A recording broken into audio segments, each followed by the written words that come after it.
Bonjour, ici Patrick Pierrat. Voici l'essentiel des nouvelles économiques et financières à connaître ce matin. Le risque d'une récession au Québec se rapproche de 50%, a dit hier François Legault.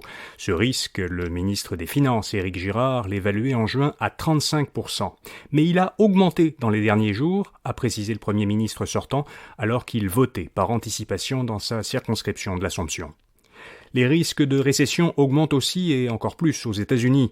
Les principaux indices boursiers nord-américains ont beaucoup baissé la semaine dernière après que la Réserve fédérale américaine a une nouvelle fois relevé ses taux.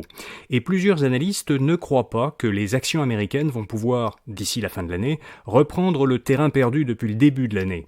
C'est le cas des analystes de la banque d'investissement américaine Goldman Sachs. Ils viennent d'abaisser leurs prévisions pour l'indice américain S&P 500.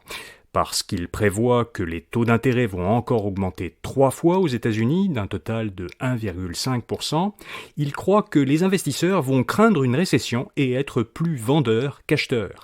Selon Goldman Sachs, l'indice va encore perdre 2,5% d'ici la fin de l'année pour terminer autour de 3600 points.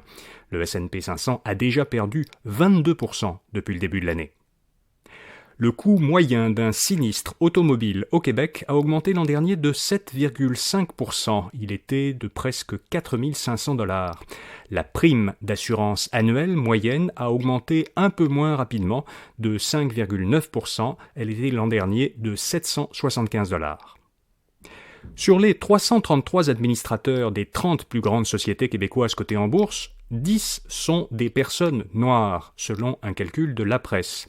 Cette proportion de 3% des administrateurs est un peu inférieure aux 4% environ que représenteraient les personnes noires dans la population québécoise. Des 10 administrateurs, 8 sont des femmes et aucun n'est né au Québec. Enfin, comme chaque lundi, InfoBref vous fait découvrir une jeune entreprise québécoise innovante. Aujourd'hui, Low Birth Games, une jeune pousse montréalaise qui conçoit des jeux vidéo.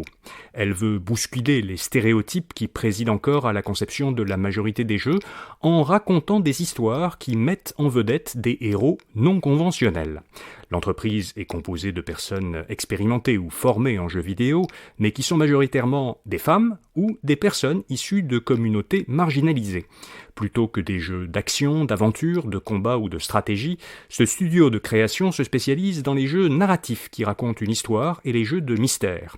Ce sont des genres plutôt négligés par les grands studios de jeux, mais pourtant très populaires dans les domaines du livre, du cinéma, des séries vidéo et des balados, particulièrement auprès des femmes. Dans le premier jeu du studio qui doit sortir l'an prochain, le joueur ou la joueuse prendra le rôle d'une femme de chambre qui essaie de découvrir l'auteur d'un crime commis dans l'hôtel où elle travaille. Donc un rôle très atypique pour un jeu vidéo. Vous pourrez voir la bande-annonce du jeu et en apprendre davantage sur l'entreprise et sa fondatrice à infobref.com. Voilà, vous savez l'essentiel. Pour un tour d'horizon plus complet de l'actualité, allez à infobref.com pour voir en page d'accueil notre infolettre InfoBref matin et à partir de 16h, InfoBref soir.